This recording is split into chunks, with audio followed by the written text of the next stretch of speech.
میں یہ سمجھتی ہوں کہ یہ جو سارا تناظر ابھی بنا ہے، جو ریاکشن آئے ہیں انٹرنیشنل کمیونٹی سے، یہ اس کے زیر اثر سزائیں سنائی گئی ہیں. اس کی وجہ یہ کہ ان کے ٹاؤٹس تو یہ بھی کہہ رہے تھے آگے کہ جناب پھانسی لگ جائیں گے یا عمر قید کی سزا ہو جائے گی، تو اس طرح کی باتیں نہیں کر رہے تھے. تو اتنی تو کسی کو سزا نہیں ہو سکی، 10 سال ہی میکسیمم سزا دی گئی ہے. جو پچھلی 25 سزائیں تھیں ان میں 10 سال سزا پانے والے کافی لوگ تھے، اس دفعہ کم لوگ ہیں. دوسرا جو ایک امپورٹنٹ فیکٹر ہے وہ یہ کہ یہ ایک طرح سے ایسا لگ رہا ہے کہ سزائیں سنا کر گلے سے بھار اتارا گیا ہے اور کہا گیا ہے کہ چلو بھائی ان کو اب عام جیلوں میں بھیجو تاکہ یہ اپیلیں کر سکیں اور پھر جو بھی ان کے معاملات ہیں وہ اکارڈنگلی طے ہو سکیں. کیونکہ اگر یہ ملٹری تحویل میں رہے، ملٹری ٹرائلز چلتے رہے اور یہ سزاؤں کا سلسلہ وقتاً فوقتاً جاری رہتا تو یہ کافی زیادہ پریشر بڑھ جانا تھا، جو کہ ابھی بھی آبویسلی بڑھ رہا ہے اور بڑھے گا بھی. لیکن ایک طرح سے اس معاملے کو ختم کرنے کے لیے یہ سزائیں سنائی گئی ہیں کہ آگے جو بھی اب ان کا فیوچر ہے، جو کہ مجھے بہت بظاہر صاف نظر آ رہا ہے کہ یہ تمام ملزمان رہا ہو جائیں گے اگلے چند دنوں میں، شاید آپ دیکھ لیں. آج کی جو پریس ریلیز تھی 9 مئی کے واقعات کے بعد جو سزائیں سنائی گئی ہیں اس میں اور جو پچھلی پریس ریلیز ہے اس میں خاصا آپ کو فرق محسوس ہوتا ہے، کیونکہ اس میں نسبتاً نرم لینگویج استعمال کی گئی ہے.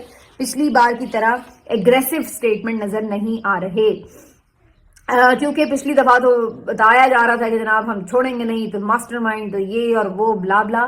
اب کی بار یہ کہا گیا ہے کہ جی آخری جو پیراگراف ہے خاص طور پر اس میں کہا گیا ہے کہ اس کے ساتھ ہی فوجی حراست میں لیے جانے والے 9 مئی ملزمان پر چلنے والے مقدمات کی سماعت متعلقہ قوانین کے تحت مکمل کر لی گئی ہے. تمام مجرمان کے پاس اپیل کا حق اور دیگر قانونی حقوق برابر ہیں، جیسے کہ برقرار ہیں، جیسے کہ آئین اور قانون میں ضمانت دی گئی ہے. تو بیسیکلی اس میں 2 امپورٹنٹ باتیں، ایک تو یہ کہا گیا ہے، ایک طرح کی ایکسپلینیشن دی گئی ہے کہ جی ہم نے حقوق ان کو پورے دیے ہیں، ایسا نہیں ہے کہ ہم نے کوئی ماورائے عدالت یا ماورائے قانون کوئی سزا سنائی ہے. دوسرا ساتھ ہی یہ راستہ بھی دکھا دیا ہے کہ جی اپیل کا حق بھی ہے. تو تھوڑا جیسے آپ ایکسپلین کر کے ٹھنڈا کرنے کی کوشش کر رہے ہوتے ہیں معاملے کو، تو اس قسم کی لینگویج اس میں محسوس ہو رہی ہے. اور اب بظاہر لگ بھی یہی رہا ہے کہ یا تو 2 آپشنز ہو سکتے ہیں، یا تو یہ ملزمان جب اب عام جیلوں میں جائیں گے اور پھر ہائی کورٹس وغیرہ میں اپیل کریں گے تو وہاں پر ان کو ضمانتیں مل جائیں گی، کچھ کی سزائیں کالعدم قرار دے دی جائیں گی. ویسے یہ بھی اپنے آپ میں حیرت انگیز بات ہے کہ جتنے ملزمان ملٹری کورٹس میں گئے ان تمام کے تمام کو سزائیں سنائی گئی، مطلب 100% ریشو ہے. مطلب ان میں سے کوئی ایک شخص بھی ایسا نہیں تھا جو بے گناہ تھا یا جس کے اوپر جرم ثابت نہیں ہوا. تو یہ اب آپ دیکھ لیں، یہ معجزہ ہی ہے ملٹری کورٹس کا. عام کورٹس میں تو ہم دیکھتے ہیں کہ اگر کچھ لوگ پکڑے جاتے ہیں، کچھ کو سزا ہوتی ہے تو کوئی نہ کوئی بری بھی ہو جاتا ہے، لیکن یہاں پر 100% اسٹرائک ریٹ ہے جناب، اور تمام کے تمام لوگ ہی گلٹی پائے گئے ہیں اور تمام کے تمام کو ہی سزائیں بھی سنائی گئی ہیں. تو بہرحال یہ اب اسی وجہ سے جو ملٹری کورٹس ہیں ان کے اوپر لوگوں کا اعتبار نہیں ہے کہ آپ جس انداز سے یہ ٹرائل کرتے ہیں اب سب کے سامنے ہے. دوسری وجہ یہ ہے کہ آپ ابھی تک فیصلے لکھ کر سامنے نہیں لا سکے کہ جس میں پتہ چل سکے کہ کون سی شواہد تھی، کون سی قوانین کی ایسی شکیں تھی جس کی بنیاد کے اوپر آپ نے انہیں گلٹی پایا اور انہیں سزائیں سنائی. تو کوئی فیصلے بھی سامنے ظاہر نہیں آ رہے، بس سزا سنائی اور دھڑا دھڑ سنا کے فارغ کر دیا. تو یہ اس قسم کی ٹرائلز کی وجہ سے ہی لوگ ملٹری کورٹس کو ایکسیپٹ نہیں کرتے اور اب ورلڈ وائڈ ہی اس کو بالکل متروک کر دیا گیا. بہرحال انہوں نے اب کوشش یہ کی ہے کہ یہ جان چھڑائی جائے اور یہ سزائیں سنا دی جائیں. بظاہر ایسا نظر آ رہا ہے کہ یا تو ہائی کورٹس ہی ان سزاؤں کو کالعدم قرار دے دیں گے یا ظاہر ہے کہ اس کو بری کر دیں گے یا ضمانت پہ کچھ نہ کچھ ریلیف مل جائے گا. اور دوسری صورت میں یہ ہو سکتا ہے کہ ملٹری کورٹس کے یہ سارے جو ٹرائلز ہیں سرے سے ہی کالعدم قرار دیے جائیں اور اس سلسلے میں آئینی بینچ کے تھرو یہ سٹیٹمنٹ یا ججمنٹ آ سکتی ہے جس میں وہ کہہ دیں گے کہ جی آئینی بینچ جو ہے اس کو کالعدم قرار دیتا ہے. اور جو ریویو تھی بیسیکلی یہ ایک ریویو پٹیشن ہے نا جس پہ آئینی بینچ سماعت کر رہا ہے، تو کہا جائے گا کہ جی حکومتی اپیل جو ہے مسترد کی جاتی ہے. تو اس طرح کر کے بھی یہ کام کیا جا سکتا ہے. لیکن یہ بات بہرحال طے شدہ ہے کہ یہ سزائیں ٹکیں گی نہیں، یہ ٹھہریں گی نہیں. ان سزاؤں کو ختم ہونا ہی ہے، اس طرح سے ہو یا اس طرح سے ہوں، لیکن انہوں نے ختم ہونا ہی ہے. یہ اب جو ساری چیز ہے اس کے بعد بظاہر ایسا لگ رہا ہے کہ جو ایک ہم بات کر رہے تھے کہ پریشر جناب رچرڈ گرنیل صاحب کی ٹویٹس کا بھی ہے، اور ہو کیوں نہ، کیونکہ ظاہر ہے وہ تو اتنے اویئر ہیں اور ٹھوک ٹھوک کے جواب دے رہے ہیں، تو پھر وہاں پر کیوں نہ پریشر آئے. اب ایک دفتر خارجہ کی طرف سے ضرور ایک سٹیٹمنٹ آئی اور انہوں نے کہا ہے کہ جی جو ان کی ٹویٹس کے حوالے سے انہوں نے بات کرتے ہوئے کہا ہے کہ ہمارے امریکہ کے ساتھ باہمی تعلقات ہیں جو کہ عزت پر اور مثبت پیش رفت پر جو ہے ہمیشہ قائم رہے ہیں، اور آئندہ بھی ہم ایسے ہی دیکھتے ہیں، اور کسی ایک شخص کی محض ٹویٹ کے اوپر ہم نہیں سمجھتے کہ کوئی ضروری ہے رد عمل دینا. تو اس طرح کر کے بس انہوں نے ملفوف سا جواب دیا ہے، کوئی ایبسلیوٹلی ناٹ دفتر خارجہ کی طرف سے بہرحال نہیں کہا گیا. البتہ اس قسم کی گفتگو جو خواجہ آصف صاحب نے کی، ایک ٹی وی چینل پہ بھی کی اور کچھ ٹویٹ بھی کیا، اور اس ٹویٹ میں انہوں نے پھر وہی پرانا راگ الاپنے کی کوشش کی کہ جناب یہ جو گولڈ سمتھ پروجیکٹ ہے اور عمران خان کے جو اسرائیلی اور پرو جو گولڈ سمتھ سارے ان کے لابیسٹ ہیں اور جو وہاں کی قوتیں ہیں وہ ساری ایک دم متحرک ہو گئی ہیں خان کے لیے اور آوازیں اٹھا رہی ہیں اور یہ وہ بلا بلا. تو یہ والا منجن انہوں نے دوبارہ جو بیچنے کی کوشش کی ٹویٹر کے اوپر، تو اس کے اوپر بھی رچرڈ گرنیل صاحب نے انہیں لیا ہے خاصا آڑے ہاتھوں. اور اس کے ساتھ ساتھ آپ کو میں یہ بھی بتا دوں کہ شہری رحمان صاحبہ نے بھی ایک ٹویٹ کی اور انہوں نے بھی کہا کہ جو کچھ رچرڈ کہہ رہے ہیں کر رہے ہیں ٹویٹس میں، یہ تجاوز بظاہر نظر آ رہا ہے، یہ اس طرح سے نہیں ہونا چاہیے تھا، یہ ان کے الفاظ تھے. تو اس کے دونوں کے جو ٹویٹس ہیں ان کے اوپر بھی رچرڈ صاحب نے ایک رد عمل دیا اور انہوں نے کہا کہ یہ کچھ عجیب و غریب معاملات ہیں، اور ساتھ ہی انہوں نے کہا کہ جناب اس سلسلے میں تو جو پاکستان میں ایمبیسی ہے، یہاں پر پاکستان کی جو ایمبیسی ہے وہاں سے جو ان کے سفارتکار ہے رضوان صاحب، ان کو کچھ نہ کچھ ایکسپلینیشن دینی چاہیے اس کے معاملے پر. اور ساتھ ہی انہوں نے کہا کہ یہ جو سلسلہ ہے جس طریقے سے یہ گفتگو کی گئی ہے آپریشن گولڈ سمتھ کی اور جو یہ ڈیتھ تھریٹس دی جا رہی ہیں، یہ بالکل قابل قبول نہیں ہو سکتی. اور یہ ساری باتیں کہہ کے انہوں نے ساتھ میں ٹیگ کر دیا ہے یو ایس ایڈ کو بھی اور آئی ایم ایف کو بھی. اور اس موقع کے اوپر جب شہری رحمان صاحبہ نے یہ بات کی تھی تو انہیں ظاہر بتایا گیا کہ ان کی تو اپنی این جی او ہے اور یہ تو یو ایس ایڈ کے تحت اور شاید اور کوئی ان کے جو پروگرام ہوتے ہوں گے امدادی، ان کے تحت ان کی این جی او کو تو بڑے پیسے مل رہے ہیں. تو اس کے اوپر بھی اس نے ٹویٹ کیا اور کہا کہ کتنا ویسٹ کیا ہے ہم نے امریکن ٹیکس پیئر کی منی کو، اندازہ لگائیں. اور ساتھ میں اس نے لکھا کہ اب نہیں پیسے ملنے. اور یہ باتیں لکھ کے انہوں نے آئی ایم ایف کو بھی ٹیگ کیا ہے اور یو ایس ایڈ کو بھی ٹیگ کیا ہے. تو یہاں سے اب آپ اندازہ لگا لیں کہ یہ ٹیگ کرنے کا کیا مطلب ہے. یعنی آپ نے ابھی تک جتنے اپنے تیر میدان میں چھوڑے ہیں، چاہے وہ جیو کی صورت میں آپ نے حملہ کروایا، میاں داؤد کے تھرو جو بات ہوئی، پھر شہری رحمان صاحبہ یا خواجہ آصف صاحب، ان سب کا اس نے سیر حاصل تسلی بخش علاج بھی کیا ہے. اور اس نے کہا ہے کہ جناب ذرا آپ لوگ اب ٹھہریں اور دیکھیں. میرے تو اندازے کے مطابق جو کام کچھ دنوں بعد ہونا تھا نا، وہ ان سب کی بیوقوفیوں اور عجیب و غریب سٹیٹمنٹس کی وجہ سے وہ جلدی ہونا شروع ہو جائے گا. شاید بظاہر ایسا لگ رہا ہے کہ اس کے ٹویٹس میں تیزی اس لیے آ رہی ہے کہ ان لوگوں نے اس کو مزید مشتعل کیا ہے. ایک تو ان لوگوں نے ایسی حرکتیں کی ہیں کہ لوگ ان پہ انگلیاں اٹھا رہے ہیں، اور دوسرا جو کوئی بات کر رہا ہے اس کے اوپر چڑھ دوڑ رہے ہیں.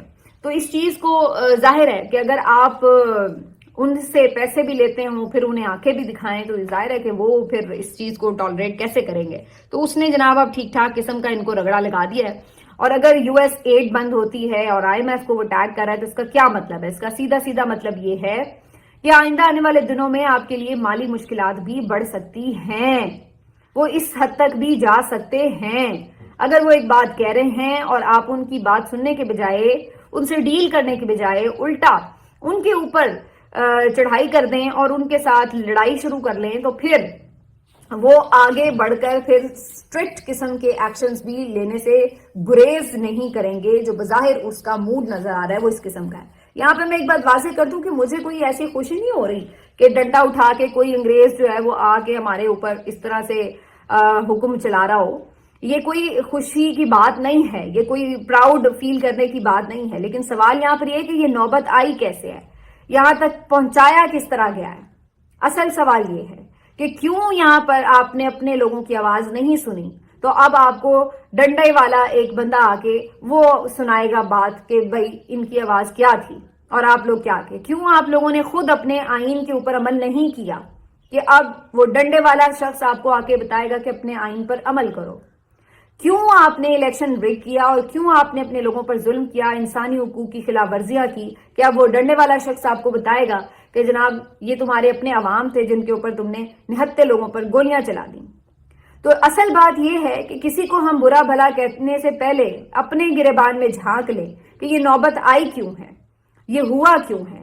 آپ لوگوں نے اپنے سیلف انٹرسٹ کے لیے، پرسنل گینز کے لیے، اور اپنی سیاست چمکانے اور بچانے کے لیے، اور اپنی نوکریاں بچانے کے لیے جس حد تک آپ نے پاکستان کو داؤ پر لگا دیا، آج یہ صورت آ گئی ہے کہ باہر کے جو لوگ ہیں وہ صرف کوئی ایک ملک نہیں، کئی اور ممالک، یورپی یونین کیا ہو، چاہے کوئی اور ممالک ہو، دوست ممالک، تو پہلے 2-3 سال سے آپ کو کہہ رہے ہیں کہ اپنا ہاؤس ان آرڈر کر لیں، لیکن آپ کسی کی سننے کے لیے تیار نہیں. بس اپنا ایک دماغ جو کہ آدھا ذہنی مریض ہے، بلکہ پورا ہی ذہنی مریض ہے، اس کے پیچھے لگے ہوئے ہیں. اور آپ جناب شروع ہوئے ہوئے ہیں کہ جناب ہم نے یہ نہیں کرنا اور ہم نے بات نہیں سننی، اور ابھی بھی باز نہیں آ رہے. تو میرا خیال ہے کہ یہ پھر سیریس سرکمسٹانسز اور سیریس کانسیکوینسز کے لیے آپ کو تیار رہنا چاہیے اگر آپ نے یہی روش رکھنی ہے تو.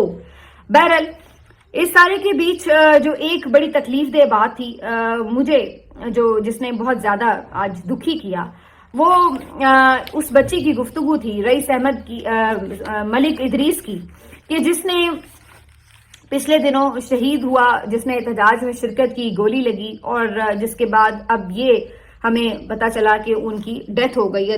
3-4 دن پہلے یہ خبر ہم نے آپ کے ساتھ شیئر بھی کی تھی. اٹک سے ان کا تعلق ہے، اور آج اس شہید کے لیے فاتحہ خوانی کا جو ایک ارینجمنٹ تھا، اس کے اندر آج ان کی جو بیٹی ہے، جو ینگ سی بچی لگ رہی ہے، لڑکی لگ رہی ہے، اس نے آج خطاب کیا. اور میں، آپ یقین کریے کہ اس بچی کا حوصلہ دیکھ کر میں دم بخود تھی، اور میں اس بچی کو بولتے سن رہی تھی تو مجھے ایک تکلیف تو اپنی جگہ ہو رہی تھی کہ آج ایک ایسا اس کے اوپر وقت آ گیا ہے، بچی کے اوپر، جو اس کی باپ کی آغوش میں چھپنے کا ٹائم تھا، یہ آج وہاں پہ لوگوں کو کھڑی فیس کر رہی ہے اور اپنے باپ کی قربانی بتا رہی ہے.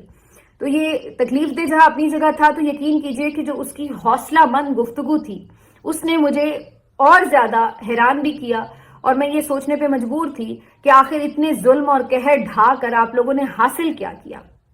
لعنت ہے آپ کے ظلم کے اوپر کہ یہ چھوٹے چھوٹے بچے، جواں سال بچے، آنکھ کھولتے بچے، ٹین ایجرز، لڑکے لڑکیاں، یہ آج آپ کے سامنے یوں چٹان بن کے کھڑے ہیں. لعنت ہے آپ کی ایسی طاقت کے اوپر جو آپ نے اندھی طاقت کا استعمال کیا کہ آج یہ بچے سب جانتے ہیں کہ کیا سچ تھا اور کیا جھوٹ تھا. اس کا گھر ہے ملک ادریس کا، جس کے اوپر قدآور تصویر لگی ہے عمران خان کی، پاکستان کا جھنڈا لگا ہے، پی ٹی آئی کا جھنڈا اور بینر لگا ہوا ہے. اور آج یہ بچی جو یہاں پہ خطاب کر رہی تھی، یہ سارا بتا رہی ہے کہ اس کے بابا نے کس طرح روزے رکھے اپنے لیڈر کے لیے، اور اس کا ایمان تھا کہ ہمارے لیڈر نے ہمیں یہ بات سکھائی ہے کہ جو رزق ہے، جو موت ہے، جو عزت ہے، وہ اللہ کی طرف سے ہے، تو ڈرنا نہیں ہے.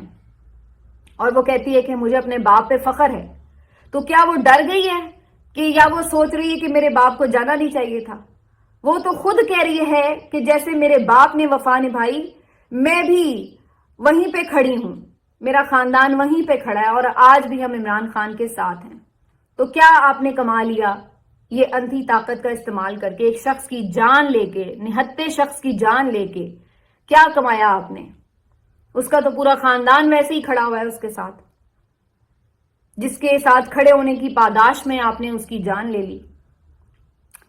اور وہ بچی آخر میں اشعار پڑھتی ہے کہ کہاں لکھا ہے تمہاری مرضی کے لفظ بولوں، میں اپنی سوچوں کے دائرے کو تمہارے جوتوں کے تابع کر دوں.